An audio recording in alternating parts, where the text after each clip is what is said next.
The relationship between the United States and the Philippines, to state the obvious, has very deep roots. We've had some rocky times, but the fact is it's a critical relationship from our perspective. I hope you feel the same way. And we have strong ties, including millions of Filipino Americans who are very proud of their ancestry and desperately want us to continue to have a strong relationship. And our foundations are strong in the U.S.-Philippine alliance, which is of critical importance. For decades, the alliance has strengthened both of us, I believe, and one of the things I want to talk about today is how we continue to strengthen that and work together on the things that are of greatest concern to you. Today, I look forward to discussing the opportunities for a wide range of issues, including COVID-19 recovery, energy security, renewable energy. I was impressed with the work you did on windmills and a whole range of other things. You and I both think that's the future. We can do a lot. We can do a lot together. I'm desperately interested in making sure we do. In addition, I expect we'll discuss the South China Sea and disputes in critical global throughway.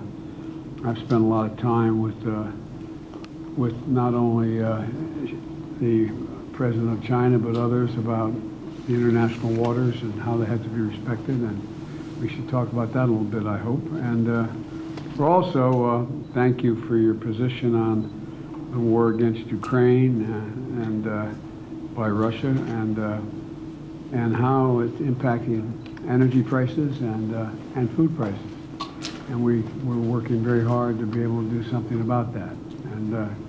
And so we want to talk about human rights, talk about a whole range of things, but I mainly am interested to know what's on your mind and how we can continue to strengthen this relationship. And again, congratulations. Thank you, Mr. President, and thank you. We're very happy for the opportunity to meet with you despite the schedules that we both have to deal with. You came a little further than I did. Well, the relationship, the 100-plus-year-old relationship between the Philippines and the U.S. continues to evolve as we face the challenges of this new century and the events that we have been watching over the past few months, really. So we have very much to discuss in terms of redefining, I suppose, in many ways.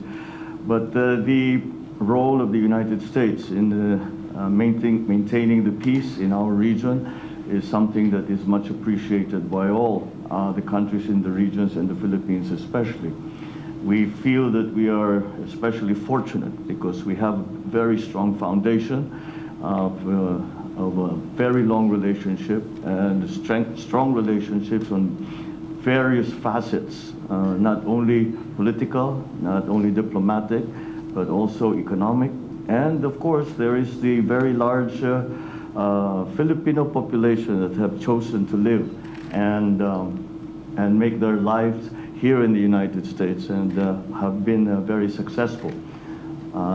Again, we would like to thank the United States for the massive help that we received during the pandemic with the provision of up to almost 36 million doses of vaccines very early on, ahead of some of the other countries, and for that we are very, very grateful. We continue to look to the United States for that continuing partnership and the maintenance of peace in our region. In terms of the geopolitical issues that we face in this day and age, the primary consideration of the Philippines and the guiding principle of the Philippine foreign policy is to encourage peace. And I hope that we will be able to discuss further the roles that our two countries will play together and individually as we continue down that road, maintaining peace despite all the complexities that have arisen in the past few months, I suppose. So thank you again, Mr. President, for making time to see us. We are your partners, we are your allies, we are your friends. And in like fashion, we have always considered the United States our partner, our ally, and our friend.